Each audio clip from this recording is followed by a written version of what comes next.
Hello दोस्तों, मैं अनीस आप सभी का अपने YouTube channel Plinth Career Maker में आपका स्वागत करता हूं। और आज सेल पार्ट 2 को लेकर डिस्कस करेंगे। इसमें एनसीईआरटी के हर एक उस लाइन को मैं डिस्कस करने वाला हूं जो आपके कॉम्पिटिटिव एग्जाम्स के लिए इंपॉर्टेंट हो सकते हैं। और इसमें साथ में मैं एक्स्ट्रा फैक्ट को भी लेकर चलूंगा, ठीक है, जो एनसीईआरटी में कवर नहीं किया गया। यानी ओवरऑल इसमें मैं 3 बुक्स प्लस प्रीवियस ईयर में जो भी क्वेश्चन पूछे गए उनके बेस पर मैं इस सेल को डिस्कस करने जा रहा हूं, ठीक है। तो चलते हैं पहले स्लाइड की ओर। पहला है क्या, साइज ऑफ सेल। इसके पहले मैंने सेल के बारे में कुछ चीजें डिस्कस की थी, उसका नेक्स्ट पड़ाव यही है, साइज ऑफ सेल। इससे क्वेश्चंस आते हैं और बहुत बार क्वेश्चंस पूछे गए हैं, ठीक है। तो पहला क्या है, सिंगल स्मॉलेस्ट सेल, यानी सबसे छोटी कोशिका जीव कौन है? तो वो है माइकोप्लाज्मा। क्या है? माइकोप्लाज्मा। माइकोप्लाज्मा का थोड़ा सा पिक्चर देख ले, क्योंकि ये माइकोप्लाज्मा में क्या चीज रहता है, इस तरह से भी क्वेश्चन आ जाते हैं कि निम्न में से कौन माइकोप्लाज्मा में नहीं पाया जाता है, ठीक है। तो राइबोसोम माइकोप्लाज्मा में पाया जाता है, और ये जितने भी आपको ये येलो येलो ग्लो जो सर्कल दिखाई दे रहे हैं, ये माइकोप्लाज्मा सॉरी राइबोसोम है। ये क्या है? राइबोसोम है। ये हो गया डीएनए, ये जो आपको तार की तरह दिखाई दे रहा है, धागा की तरह, ये है डीएनए। इसको क्या बोलते हैं? डीएनए है। और सॉल्युबल प्रोटीन, यानी बेसिकली आप बोल सकते हैं इसमें प्रोटीन भी है, ये हरे हरे प्रोटीन है इसमें। और ये जो बाहरी, ये इस तरह का कलर है, बाहरी जो आवरण है, इसको लिपोप्रोटीन मेम्ब्रेन है। कैसा है? लिपोप्रोटीन मेम्ब्रेन, यानी बेसिकली ये मेम्ब्रेन बोल सकते हैं। और इसमें ये जो है इसको आरएनए बोलते हैं। तो आपको इस पिक्चर को ध्यान से देखना कि माइकोप्लाज्मा में राइबोसोम पाया जाता है, डीएनए पाया जाता है, प्रोटीन पाया जाता है और आरएनए पाया जाता है, ठीक है। इसी को बोलते हैं, जो माइकोप्लाज्मा है, माइकोप्लाज्मा को ही जोकर ऑफ प्लांट किंगडम भी बोला जाता है। यानी प्लांट किंगडम का जोकर, है ना। जोकर मतलब क्या होता है? जिसका कोई अपना कहने का मतलब अस्तित्व ही नहीं है, जो कभी भी किधर भी लुढ़क सकता है ना, बोल सकता है, उसी को बोलते हैं जोकर ऑफ प्लांट किंगडम। तो किसको बोलते हैं? माइकोप्लाज्मा को बोलते हैं। और ये इंपॉर्टेंट है, एनसीईआरटी में नहीं है, फिर भी ये क्वेश्चन पूछा गया प्रीवियस ईयर में, तो मैंने यहाँ पर डिस्कस किया हूँ, ठीक है। Joker of plant kingdom mycoplasma को ही कहा जाता है। फिर है साइज ऑफ सेल में ही अभी पढ़ेंगे। फिर है लार्जेस्ट एनिमल सेल, सबसे बड़ा। लार्जेस्ट है और एक लॉन्गेस्ट है। तो लार्जेस्ट मतलब सबसे बड़ा और लॉन्गेस्ट मतलब सबसे लंबा। तो जो सबसे बड़ा एनिमल सेल है वो है ऑस्ट्रिच एग, यानी शुतुरमुर्ग का अंडा। कितना है? शुतुरमुर्ग का अंडा। और इसका जो साइज है वो 18 सेंटीमीटर है। कितना है? 18 सेंटीमीटर के अप्रोक्सीमेट होता है, ऑस्ट्रिच एग होता है। फिर है लॉन्गेस्ट, यानी सबसे लंबा एनिमल सेल है, उसको बोलते हैं नर्व सेल। वो कौन सा है? नर्व सेल है। और यहाँ पर ये नर्व सेल को मैंने यहाँ पर दिखाया हूँ, और ये इंपॉर्टेंट है। बायोलॉजी बिना फिगर के आप इसको पकड़ पाना बहुत ही मुश्किल है, याद नहीं कर पाओगे इसको। थोड़ा सा पिक्चर को 2-3 बार आपको ध्यान से देखना है, आपको ये लाइफ टाइम के लिए याद रहेंगे। जैसे ये आपको जो इस तरह के स्ट्रक्चर्स दिखाई दे रहे हैं, ये क्वेश्चन पूछा जाता है, ये क्या है? और ग्रुप डी में ये पिक्चर देख करके ही पूछ दिया जाता है। तो इसको बोलते हैं डेंड्रिट्स बोलते हैं। इसको क्या बोलते हैं? डेंड्रिट्स है ये बीच में न्यूक्लियस है। बीच में क्या है? न्यूक्लियस है।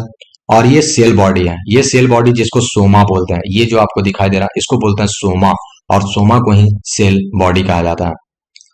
यहां से लेकर ये जो इसका पूरा पूंछ है, ये पूरा पूंछ तक अगर पीछे तक चले जाएंगे, इसको एक्सॉन बोलते हैं। इसको क्या बोलते हैं? एक्सॉन। और ये ग्रुप डी में ये पिक्चर के पूछा गया था कि ये पार्ट्स को क्या बोलते हैं, तो वो एक्सॉन है। और ये पीछे जो इसका ये इस तरह से निकला हुआ कुछ स्टेम की तरह दिखाई दे रहा, इसको एक्सॉन टर्मिनल्स बोलते हैं। इसको क्या बोलते हैं? Axon terminals. और यहां से आपको ये देखना है कि डायरेक्शन मैसेज ट्रेवल, यानी अगर कोई मैसेज ट्रेवल कर रहा है नर्व सेल के थ्रू, है ना, कहीं चोट लगा और हमारे ब्रेन तक आ रहा, तो ये मैसेज को ट्रेवल करना है ना। नर्व सेल क्या करता है? कहीं भी चोट लगा बॉडी में, उसको ब्रेन तक लेकर पहुंचाना कि हाँ बॉडी में चोट लगा, तो मैसेज करेगा। तो मैसेज कैसे जाएगा?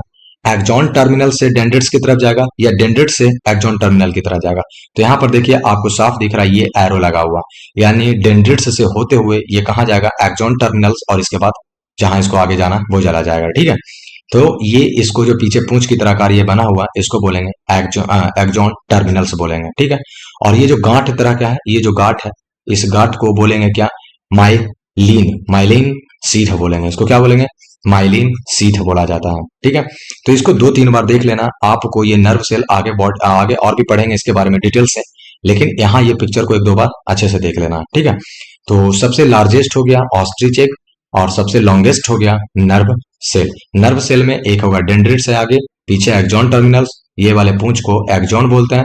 इसमें न्यूक्लियस पाया जाता है और इसको सोमा बोला जाता है, जिसको सेल बॉडी कहा जाता है। ठीक है, फिर है सबसे लंबा प्लांट सेल। अभी एनिमल सेल के बारे में पढ़े थे, अब है प्लांट सेल। तो सबसे लंबा प्लांट सेल है स्क्लेरेंकाइमा, और ये फाइबर सेल है। और ये कैसा सेल है?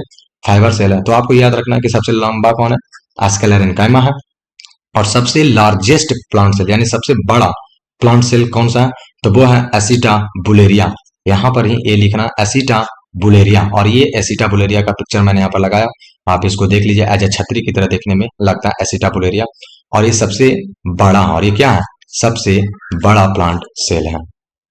फिर है सेल के प्रकार। अब यहाँ से टाइप्स ऑफ सेल देखेंगे। तो जैसा कि हम लोग पढ़ते हैं कि types of cell mostly teachers दो ही पढ़ाते हैं, एक है यूनिसेलुलर पढ़ाते हैं, एक मल्टी सेलुलर, या फिर एक बताते हैं प्रोकैरियोटिक और एक यूकैरियोटिक। ठीक है, लेकिन हम लोग हमेशा इस चीज में कंफ्यूज रहते हैं कि यूनिसेलुलर मल्टी सेलुलर किस आधार पर है, प्रोकैरियोटिक यूकैरियोटिक किस आधार पर है। ठीक है, लेकिन एक्चुअली में सेल को तीन भागों में बांटा गया। एक भाग है डिफ्रेंसिएशन के आधार पर। डिफ्रेंसिएशन मतलब यहाँ देखिए विभेदन, कोशिका विभेदन के आधार पर, यानी कि कोशिका को कितने भाग में विभेद किया गया, उसका काम, रूप, रेखा, आकार के सेंस में। ठीक है, तो कोशिका विभेदन के सेंस पर को किया गया। एक है नंबर ऑफ सेल, कि उस जो सेल है उसमें कितना सेल है। एक है यूनिसेलुलर है या फिर एक से अधिक है, यानी मल्टी सेलुलर है। ठीक है, और तीसरा है बेसिस ऑफ न्यूक्लियस के आधार पर, कि ठीक है जो सेल की बात कर रहा है उसमें न्यूक्लियस क्या है, प्रोकैरियोटिक यानी पुराने वाले हैं, उतना विकसित नहीं है, या फिर उसमें अत्यधिक विकसित है यानी जो डेवलप्ड है, तो यूकैरियोटिक। तो न्यूक्लियस के बेस पर दो प्रकार का होता है, एक होता है प्रोकैरियोटिक और एक होता है यूकैरियोटिक। नंबर ऑफ सेल के बेस पर बोलेंगे तब भी टू ही टाइप्स होंगे, एक यूनिसेलुलर और एक मल्टी सेलुलर। और जब डिफ्रेंसिएशन यानी विभेदिता के आधार पर बात करेंगे तो तीन प्रकार के रहेंगे, एक रहेंगे अनडिफ्रेंशिएटेड, एक रहेगा डिफ्रेंशिएटेड और एक रहेगा डी डिफ्रेंशिएटेड। इसी को मैंने यहाँ पर हिंदी में लिखा, एक रहेगा अविभेदित कोशिका, दूसरा विभेदित कोशिका और तीसरा विविभेदन। मेरे हिसाब से एक सजेशन मानना, बायोलॉजी कभी भी हिंदी में मत पढ़ना, ठीक है, क्योंकि बायोलॉजी में बायोलॉजी का जो हिंदी टर्म होता है इतना डिफिकल्ट होता है, उसको याद करना बहुत ही मुश्किल है। ठीक है, इसीलिए ज्यादा ट्राई आप कीजिएगा कि इंग्लिश में ही पढ़ें तो ज्यादा बेहतर आपके लिए रहेगा। तो अनडिफ्रेंशिएटेड, डिफ्रेंशिएटेड और डी डिफ्रेंशिएटेड, आप इतना चीज अगर आप पढ़ लिए, ये तीन यानी 3 2 5 और 2 7, ये 7 टाइप हैं। ठीक है, इन सब को करने के बाद अब इसको हम डिटेल डिस्कस करेंगे on the basis of level of differentiation. ठीक है, यानी डिफरेंशिएशन के आधार पर जो किया गया है, विभाजन किया गया, वो कितने प्रकार के थे? 3 प्रकार के थे। एक थे अनडिफरेंशिएटेड, सेकंड थे डिफरेंशिएटेड सेल और थर्ड थे डी डिफरेंशिएटेड सेल। ठीक है, यानी हिंदी में अविभेदित कोशिका, फिर हो गया विभेदित कोशिका और थर्ड हो गया विभेदन। ठीक है, तो जो अनडिफरेंशिएटेड सेल है उसको क्या कहते हैं? Cell are capable of division and development. एक ऐसा सेल जिसमें डिवीजन करने की यानी विभाजन होने की क्षमता है, या डेवलपमेंट जिसमें वृद्धि करने की संभावना है ना। तो ऐसी कोशिका जिसमें विभाजन की क्षमता है। ठीक है, अगर इसी चीज को माने, जैसे पहले हम लोग एक छोटा बच्चा थे, है ना, अब हम लोग चूंकि बड़े हो गए, तो जो हम लोग बड़े हुए तो छोटा से बड़ा होने के लिए हम लोग को क्या हुआ? सेल डिवीजन हुआ ना। तो सेल डिवीजन हम लोग के पास हुआ। तो ये जो सेल डिवीजन हुआ वो किसके कारण हुआ? वो कौन से सेल थे? तो वो अनडिफरेंशिएटेड सेल थे, यानी ऐसा सेल जिसमें विभाजन करने की क्षमता होती है उसको बोलते हैं अनडिफरेंशिएटेड सेल। और इसी को ऑल्सो कॉल्ड, इसी को बोलते हैं माइटोटिक सेल भी बोला जाता है। तो ये क्वेश्चन एक बार पूछा गया है कि माइटोटिक सेल निम्न में से किसे कहा जाता है? अविभेदित कोशिका, विभेदित कोशिका, विभेदन, यानी इनमें से कोई नहीं। ठीक है, तो याद रखना, जो इसी को माइटोटिक सेल किसे कहते हैं? तो अनडिफरेंशिएटेड को बोलते हैं। और अनडिफरेंशिएटेड सेल कौन है? ऐसा सेल जिसमें विभाजन करने की क्षमता होती है। इसके एग्जाम्पल याद रखना, जैसे स्टेम सेल हो गया, एनिमल में भी पाया जाता है और ये प्लांट्स में भी रहता है। ठीक है, तो स्टेम सेल एनिमल में हो गया, और फिर हो गया मेरिस्टेमेटिक सेल, प्लांट्स में हो गया। मेरिस्टेमेटिक सेल कहाँ हो गया? प्लांट्स में। ये दोनों के दोनों अनडिफरेंशिएटेड सेल के एग्जाम्पल है। फिर हो गया differentiated cell. Differentiated cell, such cell lost their ability to divide. एक ऐसा सेल जो विभाजन की क्षमता खो चुकी है, यानी अब वो विभाजन नहीं हो सकता। ठीक है, एक ऐसा सेल जैसे हम लोग बड़े हो गए और बड़े होने के बाद अब वो कहने का मतलब उतना विभाजन नहीं करेगा, क्योंकि हम लोग लाइफ टाइम ग्रो नहीं करते रहते हैं, है कि नहीं। हम लोग ऐसा नहीं है कि बचपन में जब 3 फीट के थे और जैसे 80 बरस के हुए तो हम लोग 20 फीट के हो गए, ऐसा होता है क्या? नहीं होता है। यानी एक समय के बाद जो सेल होता है वो डिवाइड करना बंद कर देता है। क्या करना था? डिवाइड करना बंद कर देता है। तो डिफरेंशिएटेड सेल यानी विभेदित कोशिका वही है। Such cell lost their ability to divide, these are called post mitotic, और उसी को बोलते हैं पोस्ट माइटोटिक हो गया। ठीक है, माइटोटिक सेल वो हो गया जो डिवाइड हो रहा है, और पोस्ट माइटोटिक यानी माइटोटिक के बाद, पोस्ट मतलब बाद होता है, प्री मतलब पहले और पोस्ट मतलब बाद में, तो पोस्ट माइटोटिक वो हो गया जिसमें डिवाइड करने की क्षमता नहीं है। और ये इसके एग्जाम्पल कौन है? इसके एग्जाम्पल हो गया मसल सेल हो गया जो एनिमल में पाया जाता है, और यही मसल सेल के कारण हम लोग चलते हैं। ठीक है, जो हम लोग चल पा रहे हैं वो किसके कारण चलते हैं? मसल सेल के कारण ही चलते हैं, जिसमें काइनेटिक एनर्जी होती है, गतिज ऊर्जा, और हम लोग चल पाते हैं। फिर हो गया मीसोफिल सेल। कैसा सेल हो गया? मीसोफिल सेल हो गया, और ये प्लांट में पाया जाता है। और ये कहाँ पाया जाता है? प्लांट में पाया जाता है। ठीक है, फिर है डी डिफरेंशिएटेड यानी विभेदन। ये क्या है? Some differentiated cell are capable of reverting back to the undifferentiated meristematic state, dividing state. यानी फिर से इसको समझिएगा, ऐसी कोशिका जिसमें विभाजन की क्षमता तो समाप्त हो गई थी लेकिन फिर से वापस आ गई और विभाजन करने लगी है। ठीक है, ये हम अपना लैंग्वेज में लिखे हैं। यानी जो अनडिफरेंशिएटेड था वो विभाजन करेगा, डिफरेंशिएटेड विभाजन नहीं करेगा। लेकिन कुछ सेल ऐसे भी होती हैं जो डिफरेंशिएटेड के अवस्था में चली गई, यानी वो विभाजन, अब ऐसा सेल जो विभाजन नहीं कर रही है लेकिन कुछ कारण ऐसा बना जिसके कारण उसको फिर से विभाजन करना पड़ा, यानी फिर से वो अनडिफरेंशिएटेड के कैटेगरी में चली गई। तो वो जो सेल होती है उसको डी डिफरेंशिएटेड सेल बोलते हैं, यानी विभेदन बोलते हैं।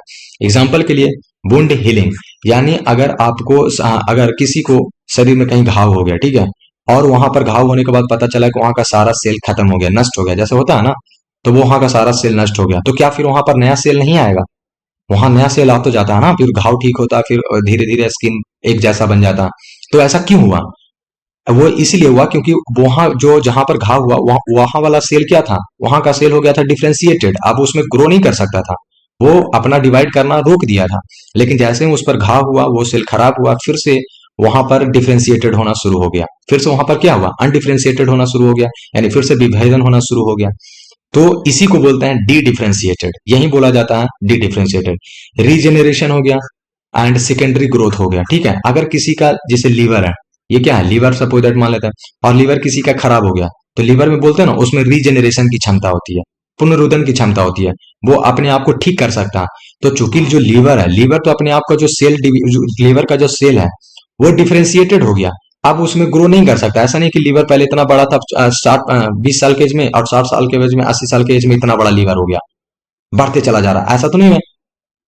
तो जो सेल इतना बड़ा था, अब वो से लीवर, अब किसी का लीवर थोड़ा सा डैमेज हो गया, यानी इतना पार्ट खराब हो गया, और उसको अगर अच्छे से मतलब छोड़ दिया जाए या बेसिकली उसको ध्यान दिया जाए तो वो फिर से क्या हो जाता है? अपने आप को रिपेयर कर लेता। यानी जो सेल विभाजन नहीं कर सकता था उसमें फिर से विभाजन की क्षमता आ गई, तो उसी को बोलते हैं डी डिफरेंशिएटेड सेल बोलते हैं। और आई थिंक आपको ये समझ में ये 3 आ गए होंगे। फिर है on the basis of number of cell, यानी सेल के नंबर के आधार पर, सेल के नंबर के आधार पर। तो 2 प्रकार के थे, एक थे यूनिसेलुलर और एक थे मल्टी सेलुलर। यूनिसेलुलर क्या किसे बोलते हैं? The organism made up of single cell, जो एक सेल से मिलकर के बने होते हैं उसे बोलते हैं यूनिसेलुलर ऑर्गेनिज्म बोलते हैं। और ये लिखा हुआ हिंदी में भी, वह जीव जिसमें एक कोशिका होता है। कितनी कोशिका होते हैं? एक कोशिका होते हैं, उसे एक कोशिकीय जीव कहते हैं, यूनिसेलुलर बोलते हैं। एग्जाम्पल बहुत इंपॉर्टेंट है, एग्जाम्पल पूछा जाता है कि निम्न में से कौन एक कोशिकीय नहीं है? तो amoeba, Chlamydomonas, paramecium and bacteria, ये चारों क्या है? यूनिसेलुलर ऑर्गेनिज्म है। ठीक है, यानी एक सेल वाले हैं। यहाँ पर मैंने पिक्चर्स को लगाया ताकि आप पिक्चर्स को देखने के बाद अमीबा में जितने भी चीज पाए जाते हैं आप उसको यहीं पर रिटेन कर लो, याद कर लो। एक है, ये है वैक्यूल, ये क्या है? वैक्यूल है, ये इसका न्यूक्लियस है। तो पहला तो यही पूछा जाता है, क्या अमीबा में न्यूक्लियस पाया जाता है? यस, अमीबा में न्यूक्लियस पाया जाता है। ये इसका पूरा, ये जो ब्लू कलर दिखा रहा है ये इसका साइटोप्लाज्म है। बाहर का जो आवरण दिखाई दे रहा है ये इसको मेम्ब्रेन यानी झिल्ली बोलेंगे। और ये फूड वैक्यूल है, फूड पार्टिकल है जिसको ये खाना खाएगा। ये है फूड वैक्यूल, यही खाना खाने के बाद पेट के अंदर यहाँ जाके जमा हो गया तो ये हो गया फूड वैक्यूल हो गया। ठीक है, और ये जो आपको दिखा रहा है जो चलने के लिए, बेसिकली ये जो चल सकता है जिसके कारण, उसको सूडोपोडिया बोलते हैं। जिसको क्या बोलते हैं? सूडोपोडास बोलते हैं यानी सूडोपोडिया बोलते हैं, जिसके कारण ये चलता है या पकड़ के खाना खाता है। ठीक है, तो अमीबा में इतनी चीजों को आपको याद रखना कि न्यूक्लियस पाया जाता है, इसका मेम्ब्रेन है, साइटोप्लाज्म रहता है, ये फूड वैक्यूल रहता है इसमें, और सूडोपोडिया के माध्यम से खाना भी खाता है और चलता फिरता भी है। ठीक है, तो अमीबा के बारे में। क्लेमाइडोमोनास के बारे में ये इंपॉर्टेंट है कि ये क्लेमाइडोमोनास को आपको ये पिक्चर देखना, और ये कुछ मच्छर की तरह आपको दिखाई दे रहा है। इसमें बहुत सारे हैं, तो ये एक जो तार की तरह ये दिखाई दे रहा है, इसको बोलते हैं फ्लैजिलम। इसको क्या बोलते हैं? फ्लैजिलम। और ये पूछा गया क्वेश्चन है। इसमें माइट्रोकॉन्ड्रिया भी देखिए पाया जा रहा है, क्लोरोप्लास्ट है जो कि हरे हरे दिखाई दे रहे हैं, तो ये क्लोरोप्लास्ट भी इसमें है। और इसमें याद रखना सेल वॉल भी पाया जाएगा, इंपॉर्टेंट है। सेल मेम्ब्रेन भी पाया जा रहा है, ये देखिए इसमें सेल मेम्ब्रेन है और ये बाहर का सेल वॉल है। इसमें खुद का न्यूक्लियस भी पाया जा रहा है, ये देखिए न्यूक्लियस है, इसमें न्यूक्लियोलस भी पाया जा रहा है और गोल्जी apparatus भी पाया जा रहा है। ठीक है, तो इतने चार सारे चीज क्लेमाइडोमोनास में है और ये आपको ध्यान देना है। Cell wall, cell membrane, nucleus भी है, न्यूक्लियोलस भी है, गोल्जी apparatus भी है, और फ्लैजेलम भी है, क्लोरोप्लास्ट भी है, माइट्रोकॉन्ड्रिया भी है। इतने सारे चीज रिटेन करना। फिर है पैरामीशियम। पैरामीशियम के बारे में एक चीज याद रखना कि ये चप्पल की तरह देखने में लगता है। कैसा दिखाई देता है? चप्पल यानी स्लीपर की तरह दिखाई देता है, स्लीपर की तरह दिखाई देता है। और ये आपको दिख रहा होगा कि आपका ये पैर के स्लीपर की तरह दिखाई दे रहा है। ठीक है, तो स्लिपरी सेल भी इसी को बोलते हैं, है ना। स्लिपरी सेल किसे बोलते हैं? पैरामीशियम को ही बोला जाता है, जिसका आकार चप्पल की तरह रहता है। फिर है बैक्टीरिया, और यहाँ पर देखिए बैक्टीरिया है, ये सारे के सारे क्या है? यूनिसेलुलर है। क्या है ये? यूनिसेलुलर है। नेक्स्ट है on the basis of number of cell में, ये है मल्टी सेलुलर। एक यूनिसेलुलर इसके पहले पढ़े, ये है multicellular. The organism made up of many cells are called multicellular. देखिए यहाँ यूनिसेलुलर लिखा हुआ, मल्टी सेलुलर, उसको क्या बोलेंगे? मल्टी सेलुलर बोलेंगे। ठीक है, जो बहुत सारे मेनी सेल से मिलकर के बने हुए हैं, एक से अधिक कोशिकाओं से जो मिलकर बने रहते हैं उसे बहुकोशिकीय जीव कहते हैं। जैसे फंगस हो गया, प्लांट्स हो गया, एनिमल्स हो गया, हम लोग ह्यूमन बॉडी ही देख लो। ठीक है, ह्यूमन बॉडी को देख लो, हमारा कान है, इस ये कान का सेल अलग है, टिश्यू अलग है। फिर आंख देख लो, आंख का अलग है। ठीक है, अगर आप टीथ का देख लो, उसका अलग है।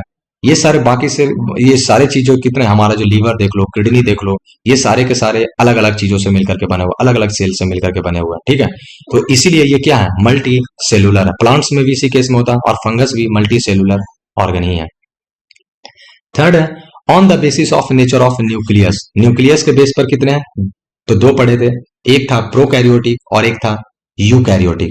तो एक प्रकार की कोशिका जो सरल संरचना वाली होती है, जिसमें न्यूक्लियस और अन्य झिल्लीबद्ध यानी मेम्ब्रेन बाउंड ऑर्गेनल नहीं होते हैं। यानी बेसिकली इसका एक ही चीज है, देखिए मैंने यहाँ पर हिंदी में लिखा और हिंदी में कुछ समझ में नहीं आ रहा होगा, तो मैं इसको इंग्लिश में बता देता हूँ कि मेम्ब्रेन बाउंड ऑर्गेनल नहीं होते हैं। यानी जैसे हम लोग अगर ह्यूमंस की बात करें, ठीक है, ये ह्यूमंस की अगर हम लोग बात करते हैं, तो हमारा जो किडनी है और हमारा जो लीवर है, दोनों सेपरेट है, दोनों के दोनों क्या है? सेपरेट है। ऐसा नहीं है कि दोनों एक ही साथ है, दोनों अलग अलग है। ठीक है, तो मेम्ब्रेन बाउंड ऑर्गेनल का मतलब होता है क्या? कि हर चीज अपने से सुरक्षित है। लेकिन जो प्रोकैरियोटिक है, ये पुराने वाले मोबाइल है ना, ये कीपैड वाले फोन है, हर चीज ना व्हाट्सएप, ना ट्विटर, ना कुछ भी नहीं है, फेसबुक, ये सब एक जगह ही फैले हुए रहेंगे। तो ये प्रोकैरियोटिक है। यूकैरियोटिक में सब चीज एडवांस फॉर्म में रहेगा, एंड्रॉइड की तरह, ट्विटर, व्हाट्सएप, हर चीज अलग अलग आप यूज कर सकते हैं। ठीक है, तो जो प्रोकैरियोटिक एग्जांपल है वो इंपॉर्टेंट है, जैसे बैक्टीरिया, साइनोबैक्टीरिया। ठीक है, एक हो गया बैक्टीरिया और एक हो गया साइनोबैक्टीरिया। साइनोबैक्टीरिया को बीजीए बोलते हैं। बीजीए का मतलब क्या है? इसको भी थोड़ा सा देख लेना। इसको बोलते हैं blue green algae. Blue green algae इसको बोलते हैं। ठीक है, सॉरी, ब्लू ग्रीन एल्गी ही इसको बोलते हैं साइनोबैक्टीरिया को। यहाँ पर प्रोकैरियोटिक सेल को मैंने एक पिक्चर के फॉर्म में यहाँ पर दिया हूं आपको, और ये इंपॉर्टेंट है। इस पिक्चर को याद रखोगे, बाकी प्रोकैरियोटिक आपको इतना चीज याद करने का जरूरत ही नहीं पड़ेगा। आप इसमें देखो, ये क्या है? धागा रूपा संरचना जो आपको दिखाई दे रहा है, ये है डीएनए। ये क्या है? डीएनए, और ये न्यूक्लियाइड भी है, और ये क्या है? न्यूक्लियाइड भी है। एक सेकंड, और ये क्या है? न्यूक्लियोइड भी है। तो यहाँ पर ये डीएनए है, ये है राइबोसोम। ये जो ब्लू ब्लू आकार के दिखाई दे रहा है, ये है राइबोसोम। ये क्या है? तो ये है राइबोसोम। ये हरे कलर के दिखा रहे हैं, ये पूरे के पूरे साइटोप्लाज्म है। ये बैक्टीरियल फ्लैगलम है। ये वाले आपको दिखाई दे रहा है, ये इंपॉर्टेंट इतना ज्यादा नहीं है, कैप्सूल वगैरह। ये सेल वॉल है। क्या है इसमें? सेल वॉल है। और ये प्लाज्मा मेम्ब्रेन है। ये क्या है? प्लाज्मा मेम्ब्रेन है। ये है मीसोसोम। ये वाले रेड कलर आपको दिखाई दे रहे हैं, ये क्या है? मीसोसोम। आप यहाँ पर ध्यान से देखना, देखो सारे के सारे एक ही चीज में भरे पड़े हुए हैं, सारे के चीज एक जगह ही रखे पड़े हैं। कोई अपना घर बना करके नहीं बैठा हुआ। जैसे आप एक रूम का ये कमरा, आपका एक रूम का कमरा, आप वहीं पर सो रहे हैं, यहीं पर खाना बना रहे हैं, यहीं पर बाथरूम कर रहे हैं, समझ में आ रहा है? यानी एक ही रूम में आप सारी चीज कर रहे हैं। तो वो क्या, वो अच्छा है? नहीं है। कभी भी आप बीमार पड़ सकते हैं, कुछ भी हो सकता है ना? तो जस्ट लाइक प्रोकैरियोटिक सेल यही है। प्रोकैरियोटिक सेल में अपना कोई अलग अलग रूम है ही नहीं, सब एक ही जगह। देखिए इसका डीएनए कैसे एकदम खुला पड़ा है, कोई भी आएगा मारेगा एक मुक्का और ये इसका डीएनए खत्म, है ना?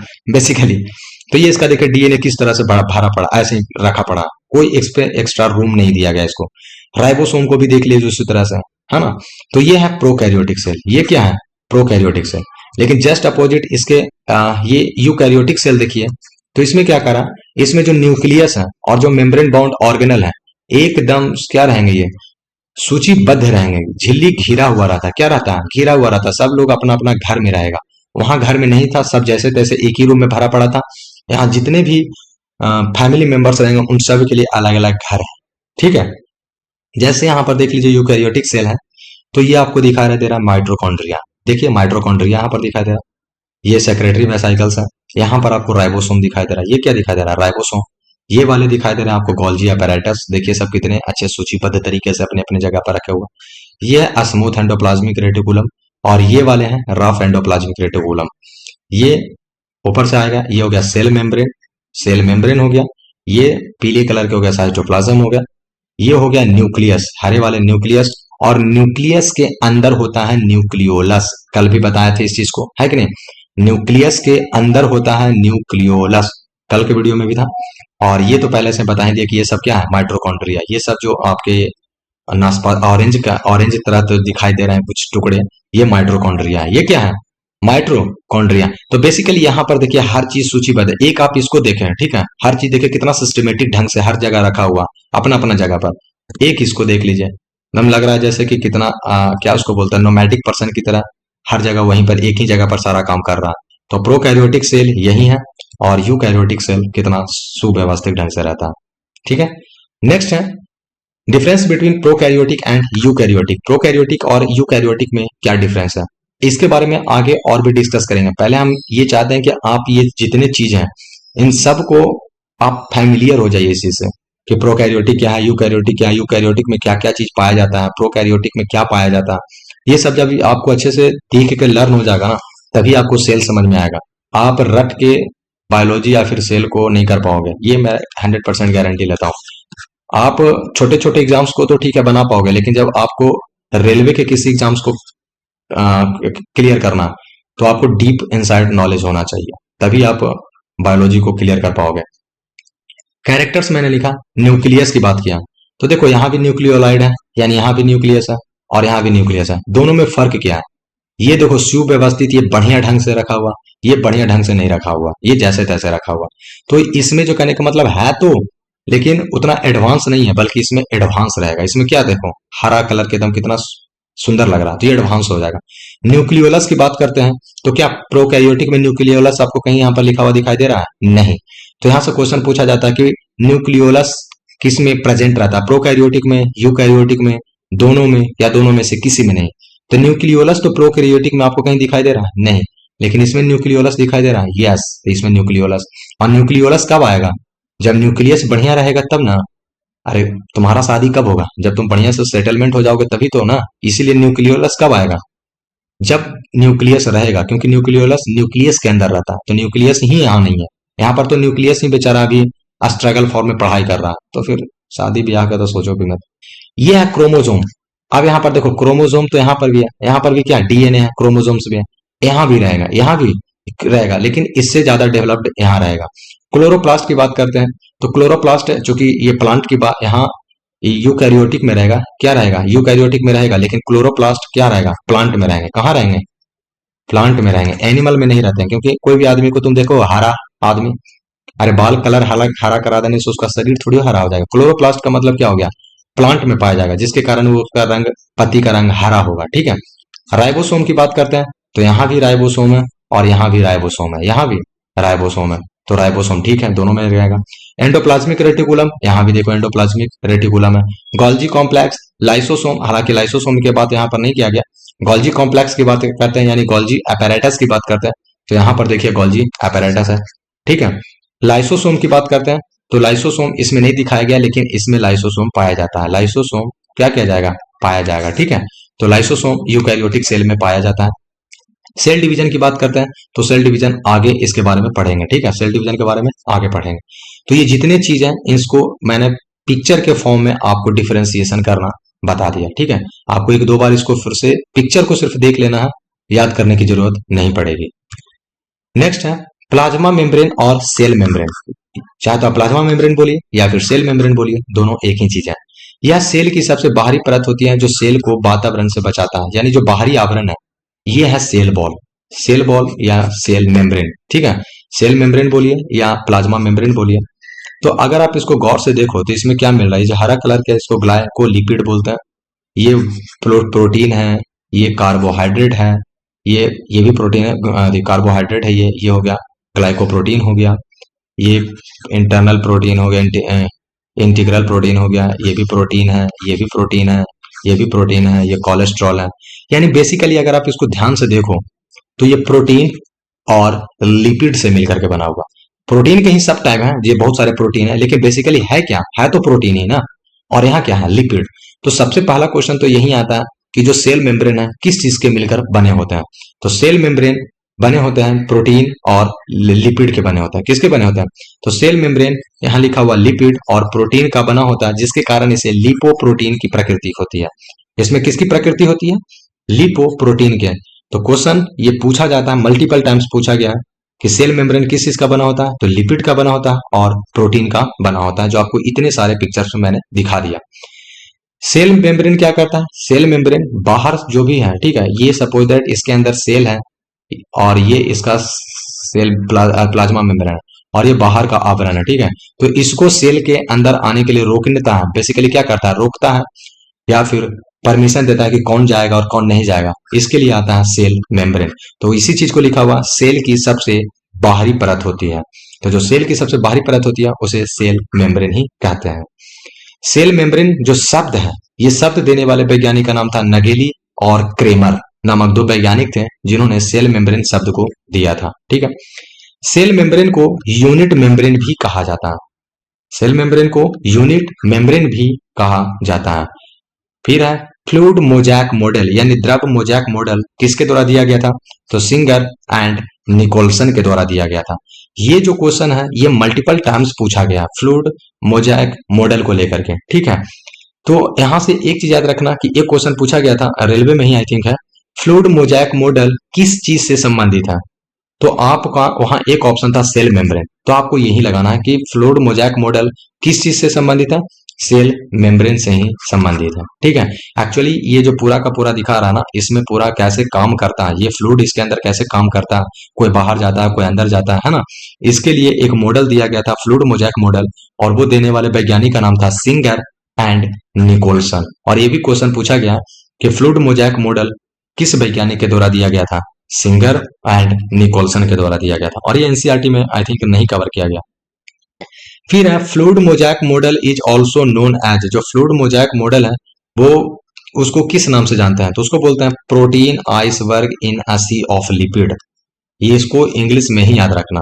फ्लूइड मोजैक मॉडल को किस नाम और क्या कहते हैं, तो protein iceberg in a sea of lipid.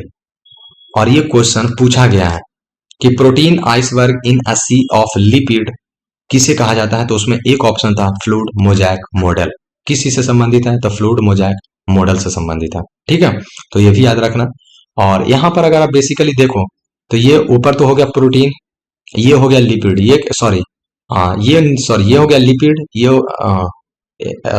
Please pause minute, थोड़ा कंफ्यूज हो गया हम।